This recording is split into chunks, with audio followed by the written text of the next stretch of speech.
Well, I didn't listen to it yet, but I saw the topics that you had on the last show were pretty heavy. I was kind of relieved I wasn't here for that. It's kind of hard to maintain a character. To maintain a contrarian character when you're talking about really heavy shit.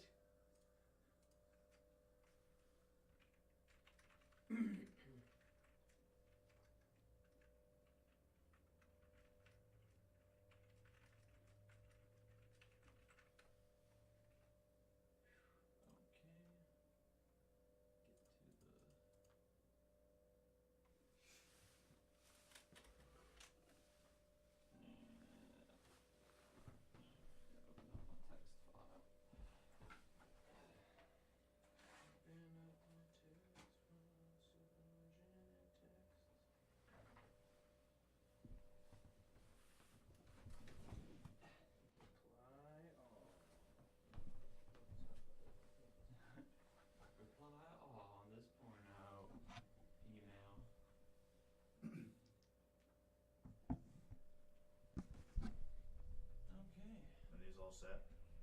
Check. Yeah, I checked them beforehand.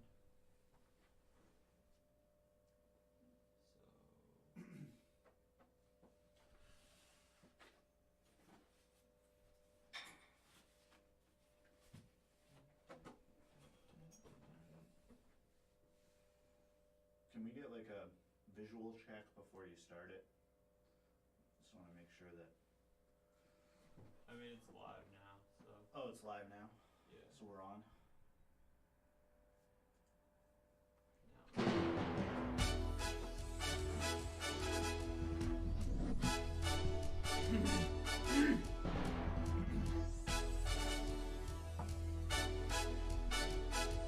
From Washington, the MikeLaughlin Group, the sharpest tongues, some fire-ass things, the best hair plugs money can buy.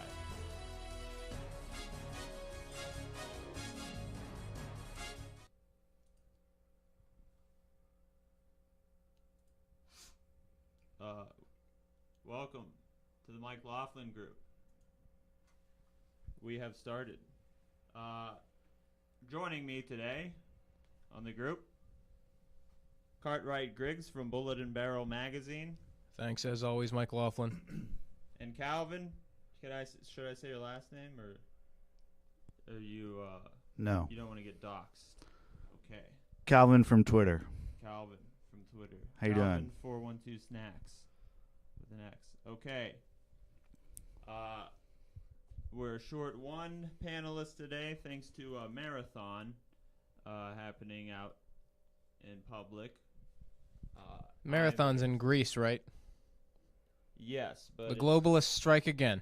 It's one of Greece. I thought you meant the computer game from the 90s, Marathon. Do you ever play that? That shooter? Played that one, no. Really great. I knew of it. It was a Bungie. It was like the precursor to Halo. Oh, okay. But the reload times were so unrealistic. I never wasted my time with that one. Terrible. Marathon. That's one of the worst Greek exports for our culture. All right. It's in the top 50. Shout out to gyros, though. Yeah, those are good. Shout out to gyros and gay sex.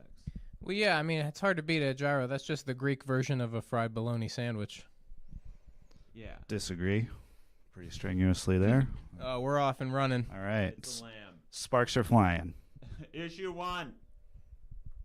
Venezuela. Coup nah, man. On Thursday, Venezuelan opposition leader and self-declared interim president Juan Guaido initiated an attempted coup in an effort to remove President Nicolas Maduro from power. Guaido hoped to persuade the Venezuelan military and top government ministers to abandon support of Maduro, but failed. Western media reported that a widespread military uprising was underway, while Venezuela's defense minister tweeted that the military remained loyal to Maduro. Brazilian President Jair Bolsonaro offered asylum to opposition leaders and the few dozen soldiers who defected. Why were the initial reports of the coup so inaccurate? Calvin. Probably because the media... Bingo. The media just kind of reports exactly what the State Department and the CIA wants them to report. They wanted to build up momentum for the coup, so they reported it as this massive thing that was definitely going to be successful in an effort to intervene and help the coup along. But they turned out to be wrong, and good for them. You're saying the media is an operator in this whole scheme to Yes. undertake the coup. So they're in with the Guaido. Well, I don't think they're particularly in with Guaido. They're in with this State Department narrative that that there is this swelling of opposition support, and Guaido just happens to be the most convenient figurehead for that right now. But I don't think they particularly love Guaido. I think they just love parroting State Department talking points. They treat State Department, CIA talking points like they're the AP or Reuters or something like that. Is that how you pronounce that? Reuters, yeah, that's correct. Huh. Reuters. Something new every day, right? What did you think it was? Reuters? Like Roto-Rooter? Oh, well, it's never Fucking come up. hick. It's just never Hey now, Sorry. you talking about the Heartland? Talking about the Heartland Institute. Hey, you wouldn't have a circulatory system without the Heartland, pal. Well, let's talk a little bit more about the Heartland Institute and where you people get all your facts about climate change from, a bunch of Coke-backed billionaire oil executives and... Well, I mean, I don't go much for the Heartland Institute. That sounds a little too academic and cosmopolitan and elitist for me. But, I mean, I have had lunch with the coked-up billionaires that you're mentioning. So I feel like I... And how is that? Oh, I mean, I get the information right from the source. Okay, good for you. Right Thanks. from the teat of the cow. And this goes to what you were just saying, Calvin. Our Sure. CNN, MSNBC, Fox, Washington Post, New York Times. Are they state media? Calvin, I'm going to let Cartwright take this one. Excellent Please. idea. Hey, you can't spell state media without deep state. Well, you Or can spell most- without deep. Well, most of it. Yeah, Plus sure. I mean, you're going to have to extend a bit of, a benefit of the doubt here. You get the gist, though, right? Sure. They share many letters. I'm going to try to be a little more, respectful of your opinions. I'm sorry I came at you a little hard just there, but it's just... Hey, I'm used to it from you types, right? Sure. Yeah. And I can see how you might be a little defensive, Calvin. This is 2-on-1. It's usually there's another liberal or whatever you people are. Right. Not a liberal, but yeah, I But see your point. because of the marathon, we only have one liberal, filthy, dirty liberal. The marathon was a deep state op, for sure. So we'll deal with that. Neoliberal sports like Running, controlled breathing, self-care. You can't spell marathon without those same letters in the word month, and the Gregorian calendar is a deep state op. Sure. Certainly. Now back to the state media question. While they might not be directly controlled by the state, They also might be. Is that what you were going to say? Well, in some ways, I know that the government sometimes will send a letter to journalists. They're not allowed to talk about. They have to show that what they're reporting on is not going to cause any national security issues. So the government sometimes will interfere in these cases. So where is the line between independent and state media, and have we crossed that line in this country? Well, that's what isn't Chuck Todd usually standing in front of the line so nobody can see it? I didn't get that one. Usually it's behind some of that glass that you use in showers with the doors. And also Chuck Todd works for the deep state, so that's kind of what I was alluding to. Now I get it. Yes. I'm gonna have to I workshop love when that we can. one. I love when we can find common ground, because I completely agree. I mean, there's plenty of common ground to be found when you're talking about matters of public record. By absolutely public record, I mean WikiLeaks. Sure. Here's the thing.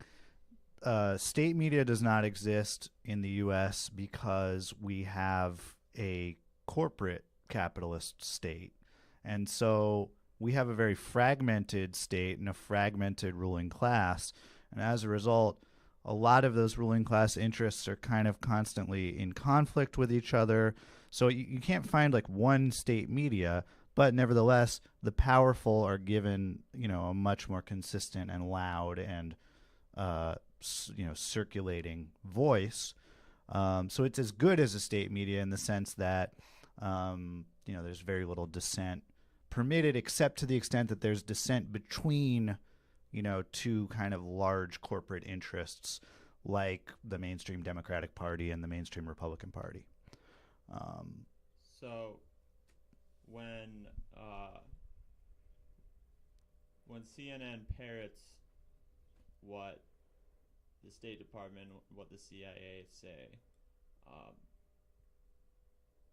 functionally they become state media. Right, but there's a kind of strategically maintained line, much like the line that Chuck Todd stands in front of in his shower, which I appreciate you bringing that up. He combs his hair forward over that line. Yes.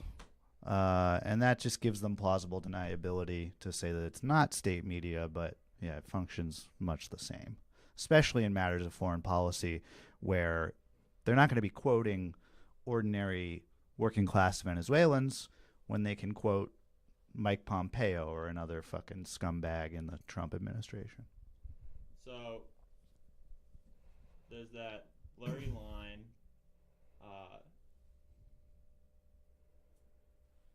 But I lost my train of thought. Blurry line, Chuck Todd, Comb over, Assange, CIA, and State Department. Meringue, Chuck Todd in the shower.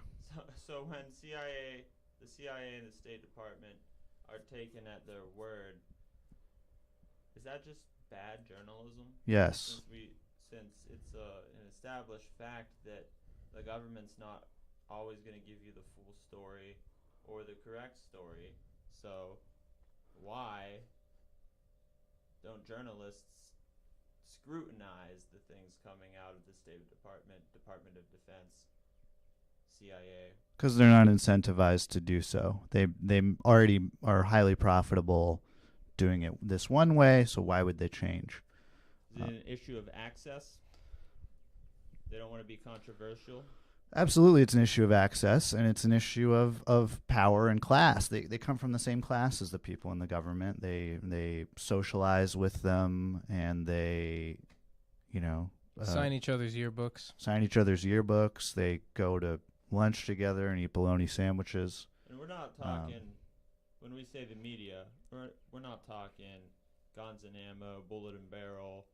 No, I mean, I only write product reviews. NRA TV. And they're the best product reviews you're ever going to read. I get my information straight from the manufacturer. Well, that's the way to do it. Right. Well, they're the first to review them. And then you get very many reviews because of that. You can't spell quality control without quality. You're right about that.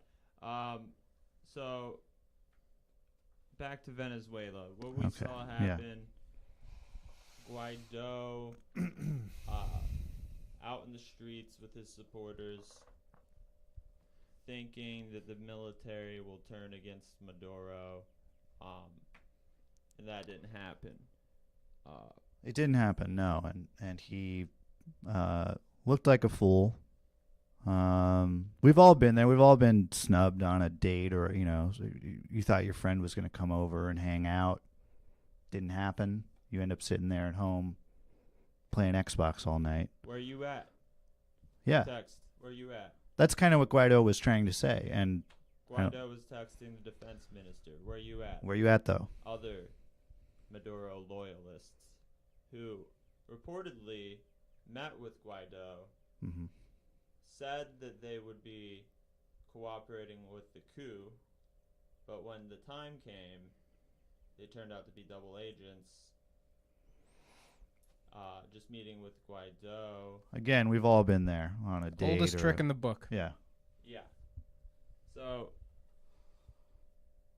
reportedly, Maduro was ready to leave the country, get on a plane or a helicopter or something like that, stopped by the Russians.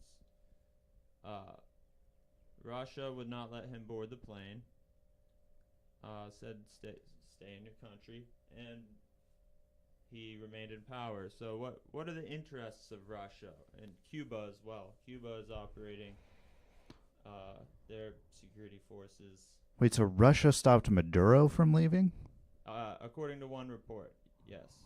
Where was that Are the report? Russians getting into the carbon footprint game now? I don't have my source listed here, but MikeLaughlin only looks at the most accurate sources, such as Breitbart. Will Good, high quality. Are Russia and Cuba just protecting their own economic interests, or is there something more to be gained from this? Cartwright? More. Something more than economic interests, such as they trade oil with Cuba. There you go. A couple weeks God's ago, own. A couple weeks ago, the U.S. government sanctioned a shipping company for transporting oil from Venezuela to Cuba. Another part of the sanctions that are causing Venezuelans to have food and power shortages. Right.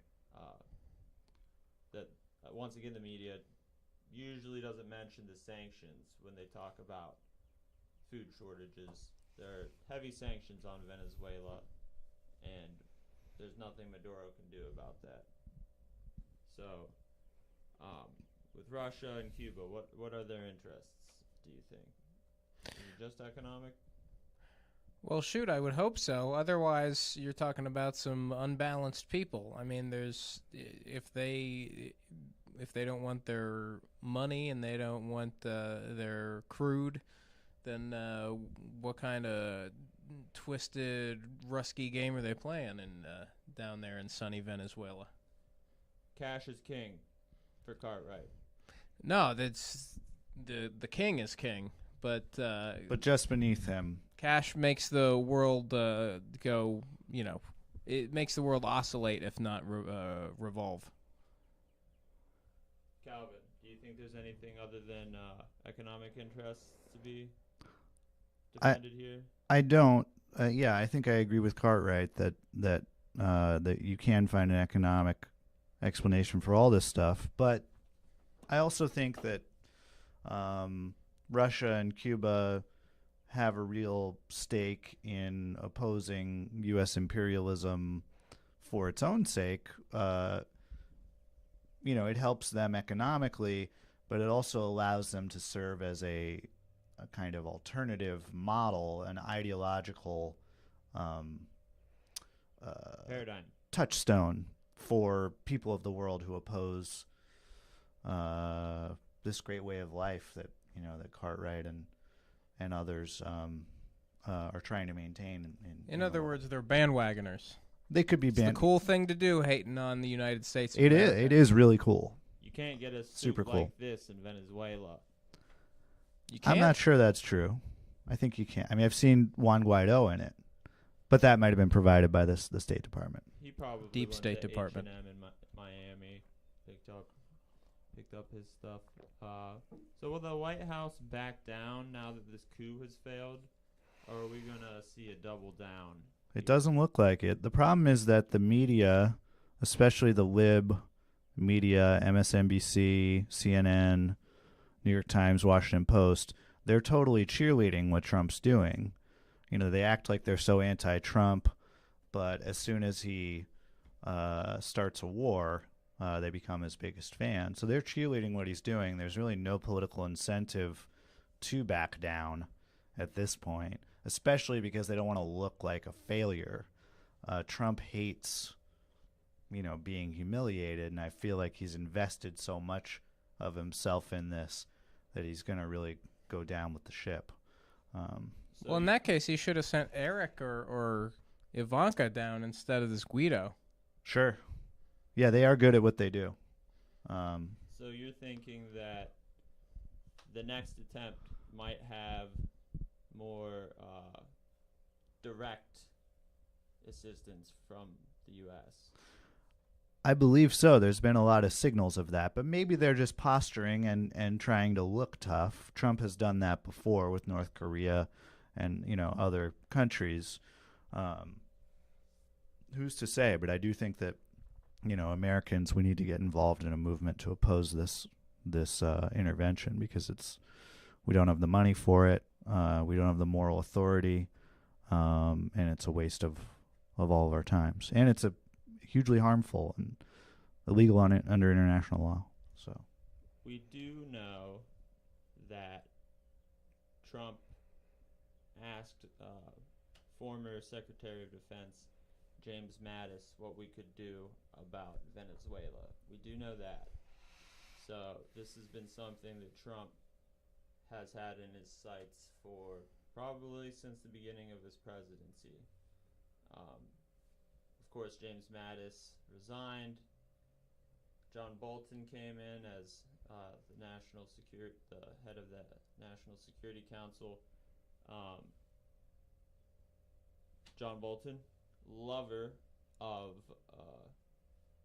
war, oil, international intervention, mustaches, the dry look. So we're gonna need Americans to. Now I'm conservative, but too much money is spent. Too much of my tax dollars are spent overseas through these wars of intervention. Thank you. And I think we have to band together to fight against unnecessary foreign interventions. Next issue 2.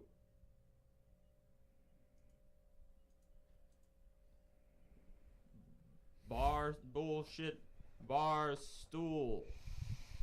Wednesday, Attorney General William Barr met with the Republican-controlled Senate Judiciary Committee to answer questions regarding the Mueller report, but skipped a hearing with the Democrat-controlled House Judiciary Committee scheduled for the next day. Some, including Senator Bernie Sanders, have called to hold Barr in contempt for choosing to ignore a subpoena from Congress. Will the House of Representatives hold Attorney General Bill Barr in contempt? Cartwright. Well, I'm sure they would like to. They'd like to make an example out of Mr. Barr. For the rest of us, we all know that when we're subpoenaed by Congress, they're going to throw their cronies and every bit of legalese at us. As we know, if you're a prominent American and you live long enough, you're going to get subpoenaed by Congress. Very true. Will Nancy Pelosi? No. Will she? No. Sorry. Will she follow up her threats? She stopped short when she was questioned of saying that they would enforce the law to hold Barr in contempt. Calvin, will they hold Barr in contempt? Maybe. I don't know. I mean, do you see the epic way that Nancy Pelosi clapped at Trump a few months back? That kind of Did she try to do that to Barr? She might clap clap his ass back. I don't know. She is a fearsome woman. She's bae.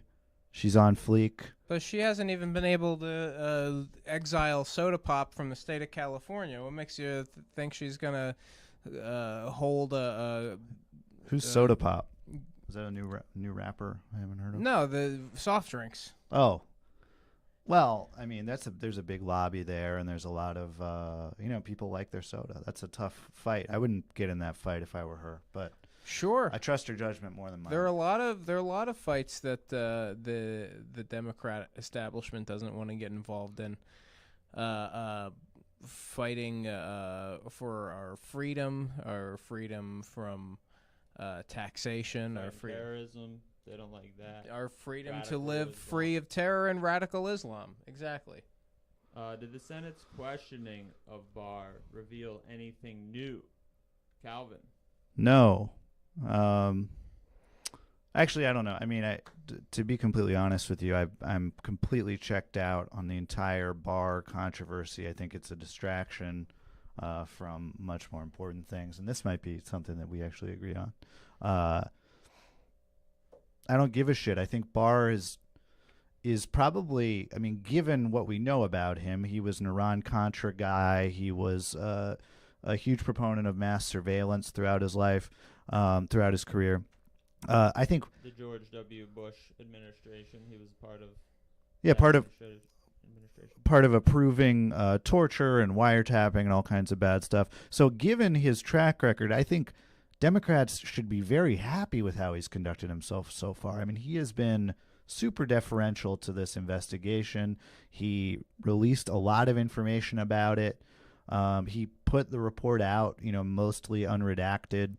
So I think it's a huge distraction. They're just trying to kind of create a simplistic boogeyman to rail against, when really they should be presenting a policy alternative to Trump that's not just, Trump plus identity politics. They're posturing like they're going to impeach, but they don't seem to actually want that to happen. No. They want people to think that, though. No, it's like, have you ever gone to see one of those improv shows? It's short for No. Improv Eyes. No. Well, it's like that. Yes. It's like that. You mean the funniest type of comedy that exists? Well, I don't know about that. I mean, I saw Ron White in Las Vegas, and I might have a thing or two to talk to you about there. Okay. Well. But of course, Ron White. I'm not surprised you like a comic named you shouldn't. Ron White. You shouldn't be. Shouldn't be. Lawrence, the Cable Man. Yeah. Oh, great American. But back on task. Jeff Wolfworthy. But back on task. We were talking about William Barr. If it's the Democrats and the socialists are really playing the game where President. You no, I didn't get you anything, I'm afraid. Okay. But they're playing that improvisation where you can't, if someone asks them if they're going to impeach, that person's breaking the rules. You got to just play along with the show that looks like impeachment is impending, but you can't actually say impeach or you're out for 5 minutes until the next round. Are you suggesting that you want to start an impeach troop together? Oh, not me. I know. I work 5 days a week, and that's plenty. Okay. You're well, saying as soon as you retire, sorry. That you're saying they've got 1 foot in and 1 foot out. Sure, but isn't that always the way with them? That's an improv game too, where you have like one person in back, and you're using their legs and your arms. It's kind of it's like one of the more physical comedy. Sure. Type. I see improv as a really political thing. More often than not. You got to work together, cooperation, collectivism, Drew Carey. Stimulus. You got to be stimulated by various ideas. Drew Carey invented improv. But another great American. But from the heartland. Thank you. You're welcome. Good night. And but the Democrats, whenever Cleveland does rock. Whenever they try to put forth the appearance that they have an agenda, it's very much frowned upon for someone within the party to ask out loud for everybody and their mother to hear, are we actually going to follow through with this agenda? They don't like to be asked that. They sure don't. The Democrats all talk, no go. Issue 3. Negotiating with the Taliban. Great. Do it.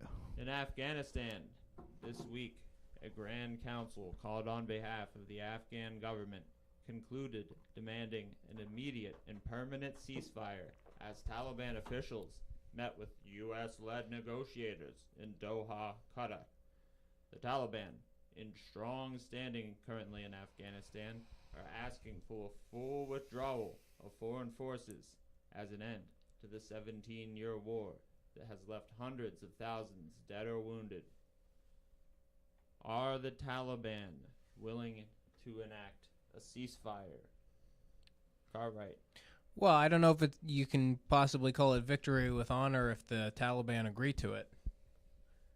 But I'd say there are ways to go about this where you can be victorious, and we can pull our young men and women out of Afghanistan in a timely manner, and still have victory with honor, as long as we don't let the Taliban sit at the same table where we're discussing those terms, because you're talking about some real crazies there. So you want to put them at the adjacent lunch table, kind of a kids' table type situation, maybe like a Thanksgiving dinner? Sure, but no refills on drinks. I think we can agree on That's that. fair. I don't think that. No, I don't agree with. Well, with that you're outvoted. I think put them at the same table. Maybe you eat different food. You have different portions, but sit at the same table, show respect, have an honorable conversation, and then figure something out, work it out.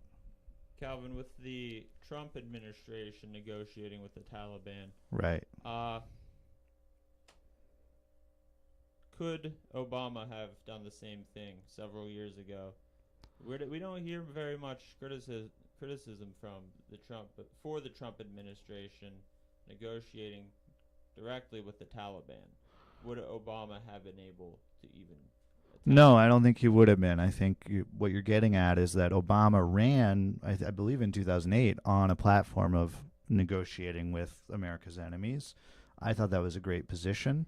I think you have to negotiate with your enemies because you can't, we've seen over 20 years that you can't just bomb them out of existence. They just keep coming back. So you have to negotiate with them. Yeah, I mean, but you're right. The political incentives at that time, he couldn't do it. With Trump, he's kind of put forward this bellicose, militaristic identity, so he actually has cover to do this stuff. And I give him credit for talking to Kim, talking to Putin, talking to the Taliban. I think all those conversations are good. You can't run a prosperous administration without trying to make some deals. It is the deals that got him elected. So arguably, with and the racism. Foreign military policy, you say one thing and you do another, right? And people might not pay as much attention when you're negotiating. Is this what the Trump administration? Is that a fair characterization of what you said? I believe that. Yeah, I think they like to talk tough. I mean, they're kind of doing the old school Teddy Roosevelt trick of speaking softly and carrying a big stick. Yes. The only difference, it's a lot like Up Close Magic, right? Or like props during improv. Again, I didn't get you anything, but the props are appreciated. Yeah, you're welcome. I don't know, but I don't trust the Trump people to do a great job at this. The fact that they're trying at all, I think we should be commended. They should be complimented on it. They're not showing enough of their bellies for you, is what you're saying. No, not at all. Political capital. They believe in that. Do a good thing. No, they believe in capital. Just capital. All capital. They're capitalist pigs. Hey, there sure is capital to be had in politics. you do one thing perceived as good, and you have a little bit of room to do something fucked. Probably. Well, yeah. if your reputation precedes you, then you can be fashionably late to the negotiating table. You can, I mean, sure, you might have to pop your entree in the microwave, but everybody else, they're going to be worn down by then, and you can pull things in your direction. Swoop in. Yes, swooping is even better. You kidding me? So what is the point of this Grand Council called in Afghanistan? They are asking for a permanent ceasefire. So what? They're out of ammunition? But That would be my position too. Only government allied representatives came to this council. No one from the Taliban. So what is their point? They making sure that their interests are accounted for in these peace talks. It could be a dog and pony show. I mean, I think that they are certainly talking to a more convenient interlocutor, as you say, more in line with their interests. It's kind of like when the U.S. and or Israel just negotiates with the Palestinian Authority, which is the West Bank government, and refuses to talk to Hamas, the Gaza Strip government. That is a way of kind of cooking the books on the negotiation before it actually happens. But I think, again, talks of any sort should be welcomed because bombing doesn't work, it hasn't worked, and it won't work. It's self-perpetuating. Not if you stop and say, can I get you any refreshments? Where, you really gotta follow through on these things. You're making me thirsty today, Cartwright. Happy Thanksgiving. Will the issue of women's rights be adequately addressed in the agreement to come, Cartwright? Hey, look, you gotta take baby steps when you're talking about people like the Taliban, people like the U.S. government, people like the all people who don't respect women's rights. People like the Afghan Council. Sure. And Hamas, which I didn't even know they were invited. They're not at this I was talking about a different negotiation, but yeah, I agree. Typical liberal. I agree. Okay. Will the women's rights adequately addressed? A couple hundred women were part of this council out of 3,200 representatives. A start for Afghanistan, I suppose. Will the Taliban, not known for their women's rights policy, should the Afghan government have their sights aimed low to maybe not expect too much concessions in this area from the Taliban? Should they take what they can get, or should they be more firm in women's rights, such as the right to wear whatever they want, the right to divorce your partner? Will we see that under the Taliban at all?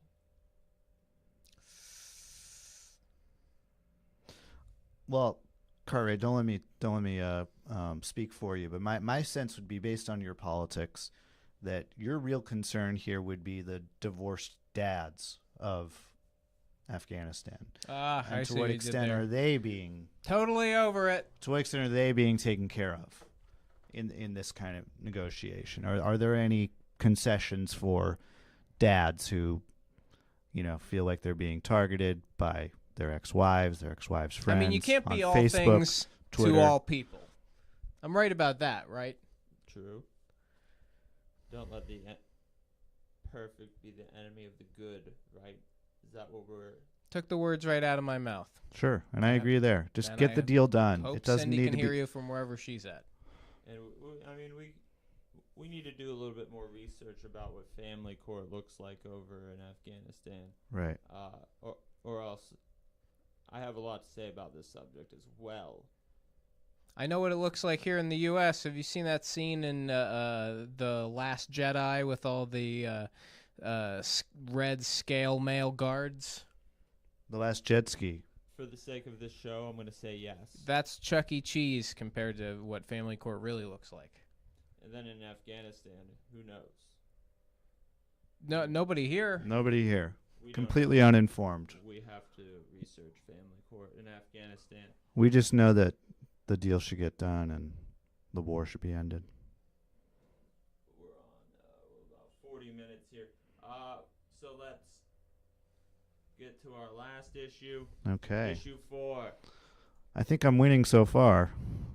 Tuh. Doing great. Love to argue with conservatives. Some boring shit about Europe. Gerrymandering has recently become a trend in Europe, with lesser governments subdividing existing territories to create new, lesser developed regions to qualify for more funding from the EU at large. Regions are given funding depending on GDP divided by population weighted against an average. Boy, the globalists strike again, right? Now we're outsourcing gerrymandering? That's what it appears. Will there be unintended consequences in subdividing regions into smaller ones in Europe? Cartwright. Well, aren't most European countries smaller than Delaware? I mean, what's the end goal here? Just having sovereign public restrooms? The goal is to get more funding from the EU. If you say Poland, not very developed. However, Warsaw. Well, that's a stereotype. Well, sure, but however, Warsaw, rather developed. Poland did a redistricting to sort of consolidate the developed areas of Warsaw, so that outside of that district, the greater metropolitan area of Warsaw, lesser developed, but now they can get more money by sort of gerrymandering what the regions look like. I think I've heard this one. This is the one where it ends up he's peeing on a box fan. In a submarine with the screen door. Yes. Calvin.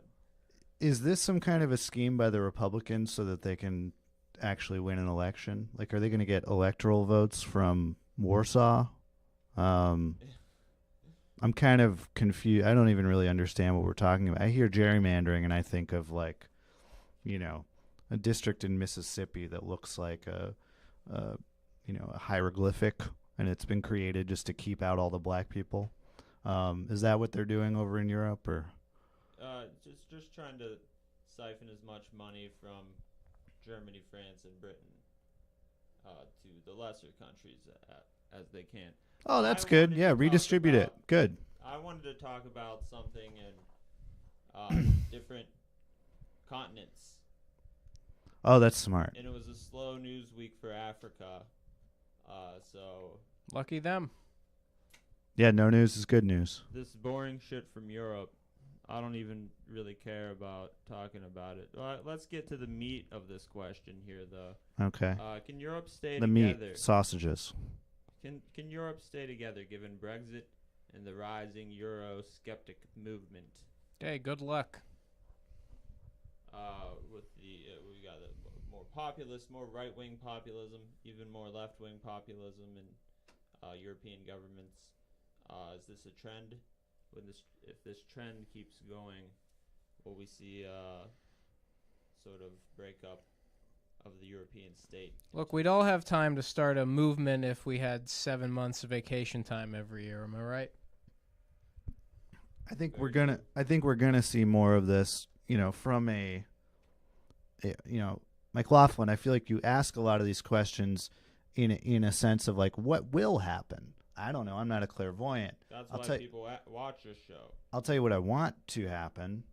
normatively. I want Europe to stay together and to become much more redistributive. So maybe these kinds of gerrymandering policies would help with that. But it's only going to stay together if there is an awareness of the struggles of working class people in all of these individual countries. If they continue to be neglected, working class people in these countries, you're going to see more and more of this like right-wing Euroscepticism and borderline Nazism. That's going to continue unless you address people's basic needs. And I don't see the EU doing that unless there's some kind of fundamental change. Yeah, let's bust out our violins for the EU-SSR, huh? It's not even a correct acronym. Well, I hope the scorekeepers disagree with you, and I think there's a good chance they will. They're my friends. It's a marathon, not a sprint, buddy. Call back. Again with these imports. So Scotland seems to be on its way to independence. Sweet.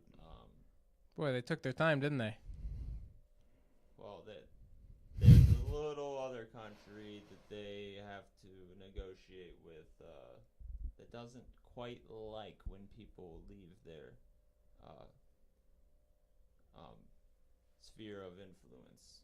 They're called The United States? Great Britain. Oh. Right. That's the other one. But, boy, I mean, the time to take a cookie's when they're being passed, right? When the British Empire was crumbling apart like that same cookie, why didn't Scotland get, well, the getting was they good. call them biscuits there, tea biscuits. Well, that's none of my concern. Sure.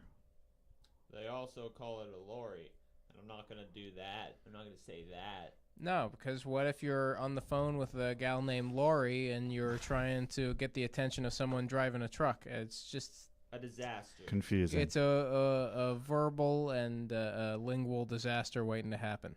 Very confusing. You'd think the people who invented the greatest language on the face of the earth would be able to really work out the kinks a little better. Wonderful point there, Cartwright. So is this sort of breaking up redistricting, Euroscepticism, is this the inevitable result of a neoliberal technocratic experiment? Will this sort of conflict necessarily rise from living under neoliberal governments who are ineffective at addressing addressing the issues that they purport to know about, development being the major issue that neoliberals are concerned with. Yes. Is this a No. failure of that experiment? Yes. No. Yes. I mean, I'm not saying it won't fail, but they got a lot of money to throw around for the next few years anyway. So we know how you feel about liberals, but neoliberals, Sure. not so bad for you. Well, I mean that there's always the chance that a neoliberal will come around and join the rest of the human race, as long as they're not dyed in the wool. Globa Socia secular Islama secularist. Yes. Well, and you like so you're a big fan of the Matrix films, as far as I remember. Sure. So you take It's American history as far as I'm concerned. You take liberals and you add Neo. That's got to be better than the original, right? But where do those twins, the dreadlock twins, fit in? Those were the Wachowskis, right? I didn't realize. Yeah, it's like when Al Hitchcock used to do a walkthrough in his own movies, except, Good old Al. Nowadays, you want to throw in a couple of backflips. Sure. I don't know what else to say. Okay. I agree with all of that. Well, that's all my questions. So, I think it's about time to end the show. And I we think it's- thank you for joining us on the MikeLaughlin group. Next week is when we'll have time to take calls, right? We might take calls next week, actually. Oh, that'd be great. As long as we can get some real Americans on the line. Well, hopefully we'll get some people who, have slightly more cultured views than either of these guys. Oh, sure, yeah. Your main cultural touchstone is bologna and we're not nearly cosmopolitan enough. bologna and bullets. Well, Give me some hot bullets on my bologna sandwich. We were gonna have immigrant on the panel today, but marathon. We're all immigrants. We've It's got America. a marathon happening in this city, and you can't go anywhere. What are you gonna do? And we have a neoliberal That's mayor. city life for you, right? We thank you. Join us again next week for some more Hard Minds. Bye-bye. Bye-bye.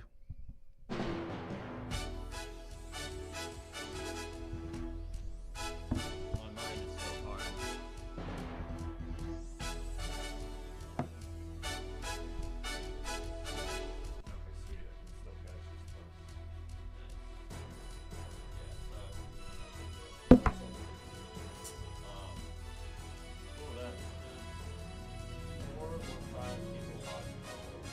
Wow.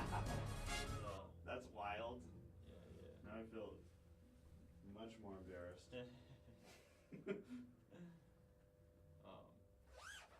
Which is good. If you've looked at a piano keyboard in the past and you've been intimidated, I'm going to fix that for you. Yeah, how many were